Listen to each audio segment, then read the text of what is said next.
नमस्कार, मैं हूं आपके साथ मयंक। आज 15 तारीख है। देखिए, पूरी दुनिया में इस समय अमेरिका और ईरान के बीच जो एमओयू साइन होने वाला है, इसकी चर्चाएं हैं। लेकिन इसके बीच एक ऐसी खबर आई है, मैं सीधा पॉइंट पे आना चाहता हूं। देखिए, इजराइल में एक बड़ी बैठक हुई है। जो सूत्रों के हवाले से खबर आ रही है, इजराइल में एक बड़ी बैठक हुई है। मोसाद की बैठक थी। इसमें कई खुफिया अधिकारी भी शामिल थे, सेना के अधिकारी भी शामिल थे और बेंजामिन नेतन्याहू भी शामिल थे। बड़े स्तर पर इजराइल में एक बैठक के बाद अब ये प्लान तैयार हो रहा है कि अगर अमेरिका और ईरान के बीच जिस एमओयू को लेकर एक मत हुए हैं दोनों, अगर इस पर साइन हो जाते हैं तो फिर इजराइल को क्या करना है, इजराइल की आगे की रणनीति क्या होगी। देखिए, कई तमाम दुनिया भर के एक्सपर्ट और ख़ास तौर पर ईरान से जुड़े एक्सपर्ट्स ये बता रहे हैं कि नेतन्याहू और इजराइल मोसाद इस डील से, अमेरिका और ईरान की डील से बिल्कुल खुश नहीं है और कोशिश हो सकती है इस डील को तोड़ने की। शुक्रवार को, आने वाले शुक्रवार को, जुमे के दिन जो एमओयू पर साइन होने हैं, इसके पहले कई बड़ी घटनाएं होने की संभावना है, जिसको लेकर तमाम कयास लगाए जा रहे हैं। कई ऑप्शंस जो है वो सामने हैं, जिसको लेकर ईरान पूरी तरह से सावधान है। देखिए, ऊपर से इस तरह की खबरें चल रही हैं सब तरफ कि एमओयू साइन होना है और अब जंग खत्म हो जाएगी, लेकिन हकीकत ये है इजराइल में एक बड़ी प्लानिंग हो रही है, किसी भी तरह से इस डील को रोका जाए। ईरान के किसी भी बड़े टॉप कमांडर को, टॉप लीडर को एसासिनेशन की कोशिश हो सकती है, इस तरह की खबरें हैं, इस तरह की डिफेंस सर्कल में जानकारियां हैं। कई सोर्सेस से इस तरह के दावे हो रहे हैं कि इजराइल की तरफ से, मोसाद की तरफ से, नेतन्याहू की तरफ से कोई कोवर्ट ऑपरेशन भी हो सकता है और ईरान के किसी बड़े नेता को निशाना बनाया जा सकता है, ताकि एक बार फिर हालात तनावपूर्ण हो जाएं और डिरेल हो जाए, डील की जो बात है वो पटरी से उतर जाए। यानी जो पहली आशंकाएं जताई जा रही हैं, कई डिफेंस एक्सपर्ट्स ये बता रहे हैं कि ईरान के किसी बड़े नेता को लेकर उनका एसासिनेशन की कोशिश हो सकती है और इस लिस्ट में कई नेता शामिल हो सकते हैं। मोसाद ने पहले भी इस तरह की कोशिशें की है और एक बार फिर इस तरह की कोशिश हो सकती है ताकि डील डिरेल हो जाए। देखिए, ख़ास तौर पर अब्बास अरागची साहब को अपनी सुरक्षा का ध्यान रखना होगा। मैं ये बात बड़ा सोच समझ के कह रहा हूँ। कई मेरी डिफेंस एक्सपर्ट से बात हुई है और मुझे लगता है कि ईरान भी इस बात को समझता होगा कि ईरान के जितने बड़े नेता हैं, ख़ास तौर पर जो डील में शामिल होने जा रहे हैं, उनकी सुरक्षा के पुख्ता इंतज़ाम करने चाहिए, ना सिर्फ ईरान में बल्कि अगर जिनेवा जाते हैं तो वहाँ भी, अगर देश के बाहर जाते हैं तो वहाँ भी। ये बड़ी गौर करने वाली बात है। उसके अलावा देखिए, नेतन्याहू की तरफ से एक और बड़ा बयान आया है। नेतन्याहू का ये कहना है कि लेबनान में जो हमारा ऑपरेशन चल रहा है, ख़ास तौर पर हिजबुल्लाह के खिलाफ, वो हम नहीं रोकने वाले और अगर कोई डील होती भी है तो इसमें हमारा लेबनान में जो एक्शन चल रहा है, ख़ास तौर पर दक्षिणी लेबनान में, उस पर कोई असर नहीं पड़ेगा, वो हमारा ऑपरेशन वैसे ही जारी रहेगा। यानी नेतन्याहू लेबनान को लेकर इस डील की बातों को मानने को तैयार नहीं है। ये इस वक्त की खबर है। नेतन्याहू का कहना ऐसा है कि जो खास तौर पर दक्षिणी लेबनान में जो ऑपरेशन चल रहे हैं, देखिए, एक तो बहुत बड़ी ज़मीन है लेबनान की जिस पर इजराइल की सेना ने कब्जा करके बैठी हुई है।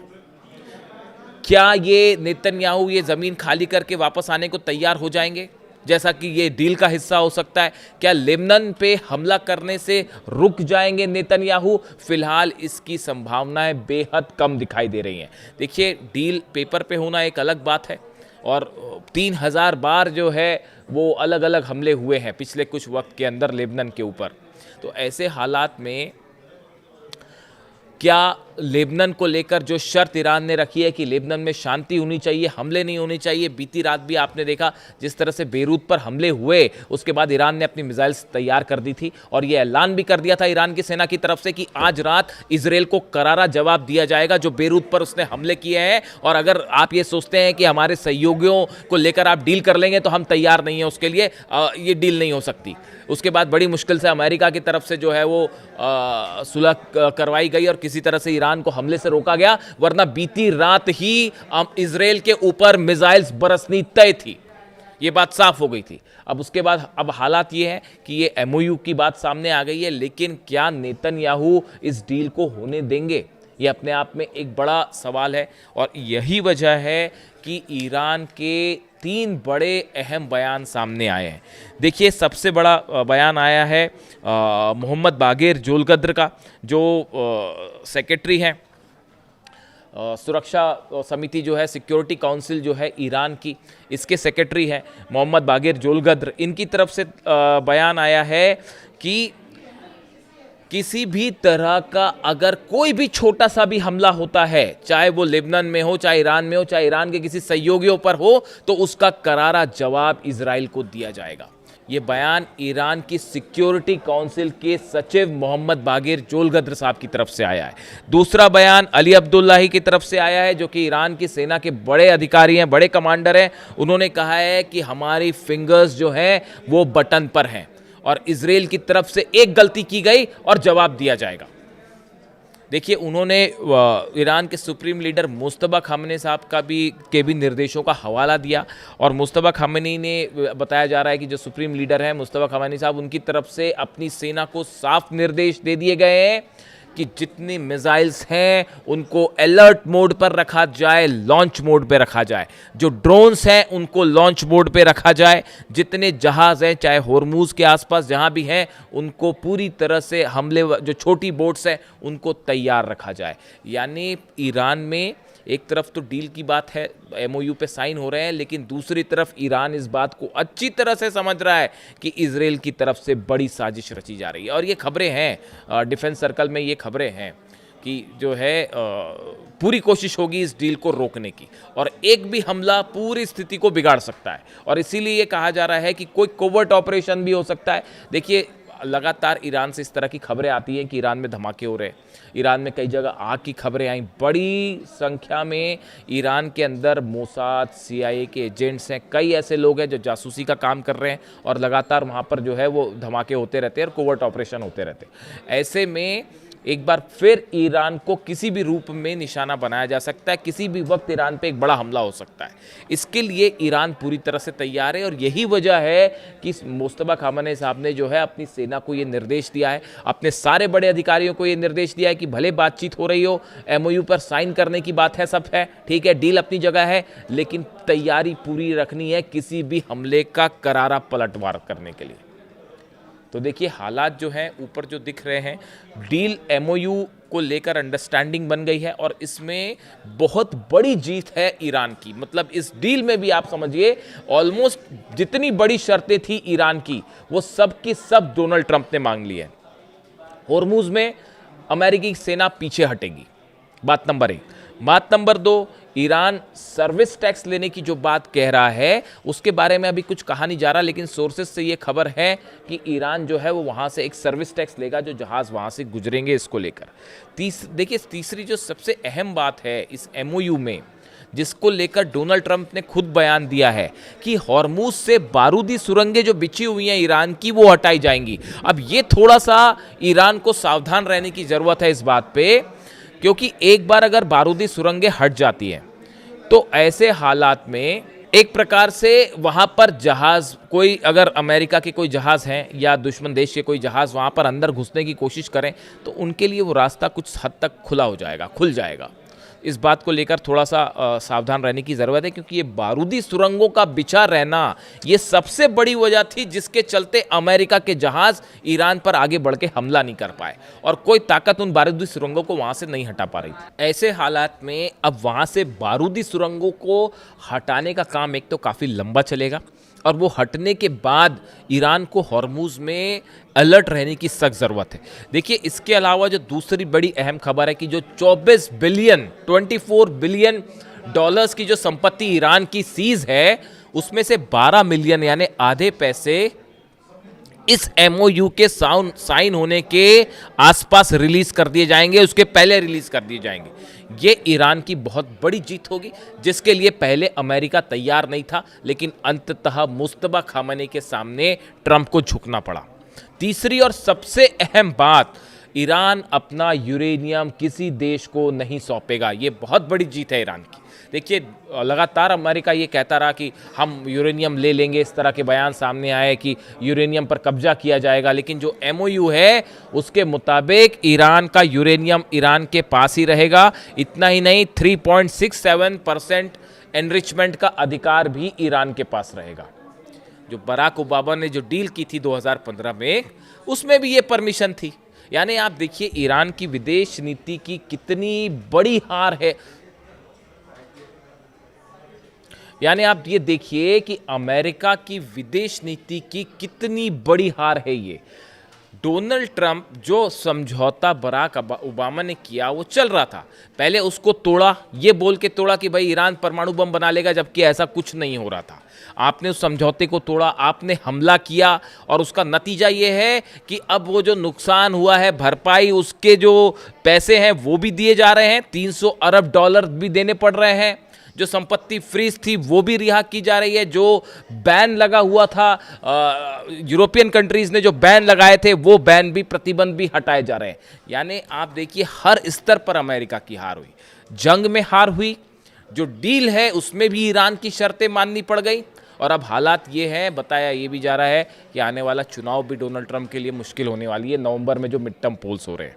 इसके अलावा देखिए बड़ी खबर ये भी है, हिजबुल्लाह, हमास और हुती, ये जो तीनों संगठन हैं, इनको लेकर MOU में किसी भी तरह का कोई कमिटमेंट नहीं है। ईरान ने हमेशा ये बात कही कि हमारे जितने सहयोगी हैं, पार्टनर्स हैं यहाँ पर, उनको लेकर हम कोई डील नहीं करेंगे, और आखिर अमेरिका को ये बात भी माननी पड़ी। हिजबुल्लाह, हमास और हुती का इसमें कोई जिक्र नहीं है, और जितने प्रतिबंध लगाए हैं जर्मनी ने, फ्रांस ने, ब्रिटेन ने, ये सब प्रतिबंध, इटली ने, ये सब प्रतिबंध जो है वो ईरान के ऊपर से हटाए जाएंगे।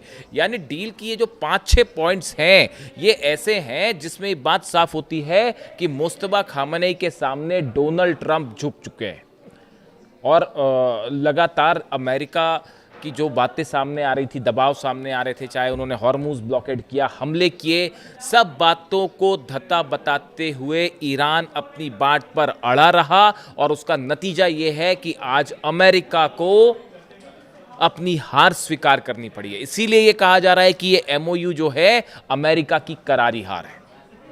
देखिए कई लोगों ने ये सवाल किया कि ये डील ठीक है या नहीं है, क्या ईरान को MOU साइन करना चाहिए। देखिए अभी तक जो बातें सामने आई हैं उसके मुताबिक इसमें ईरान की मिसाइल्स जो हैं वो ईरान के पास रहेंगी। सबसे बड़ी बात, ईरान की मिसाइल्स ईरान के पास हैं।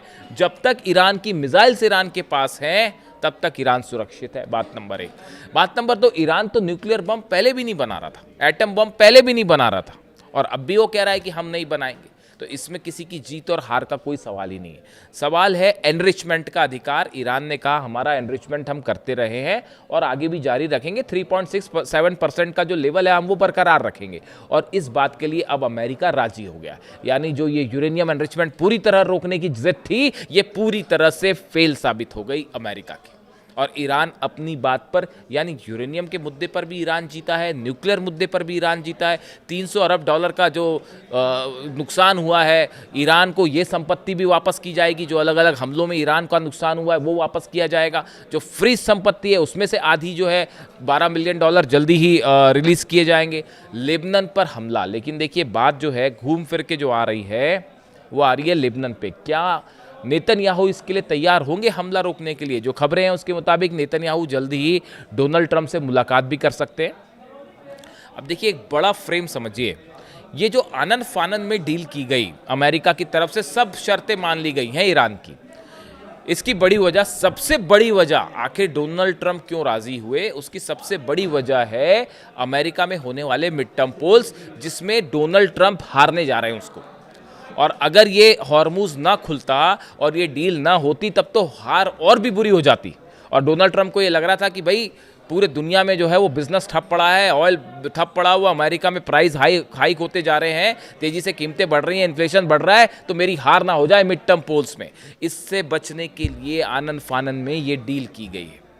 लेकिन ईरान, दो इसमें मुद्दे हैं। पहला मुद्दा यह है कि नेतन्याहू का अगला कदम क्या होगा, जिसको लेकर बड़ा ही सावधान रहने की ज़रूरत है, बहुत ही सावधान रहने की ज़रूरत है ईरान को, क्योंकि कुछ भी हो सकता है। अपने बड़े नेताओं की सुरक्षा की पूरी जिम्मेदारी करनी चाहिए ईरान को, न सिर्फ देश में बल्कि देश के बाहर भी। ये बात मैं रिपीट कर रहा हूँ फिर से।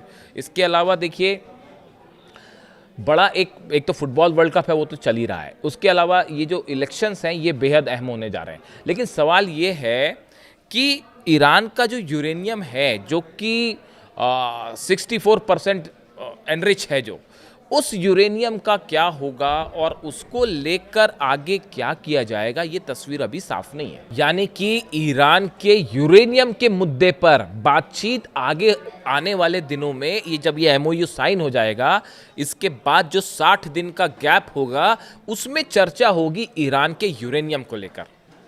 मैं कल एक बड़ा खुलासा रखूंगा आपके सामने, ईरान के यूरेनियम की अभी क्या स्थिति है और इसको लेकर ईरान का क्या रुख होगा, और ये जो यूरेनियम है इसका आगे क्या हो सकता है। एक अगले वीडियो में इसका खुलासा होगा। लेकिन फिलहाल जो स्थिति है, इसमें न सिर्फ जंग में ईरान की जीत हुई है, डील में ईरान की जीत हुई है, और इतना ही नहीं, आने वाले चुनाव भी डोनाल्ड ट्रंप जो है वो हारने की दिशा में आगे बढ़ते दिखाई दे रहे हैं। ऐसे में सावधान रहने की ज़रूरत है इजराइल के अगले कदम से, खास तौर पर लेबनान को लेकर वो क्या करने जा रहे हैं, और ईरान को लेकर, ईरान और अमेरिका की डील को लेकर क्या नेतन्याहू इसमें बीच में बाधा बनने की कोशिश करेंगे। इससे जुड़ा जो भी अपडेट होगा आप तक पहुंचाऊंगा। कमेंट करके बताइए वीडियो कैसा लगा। Thank you so much.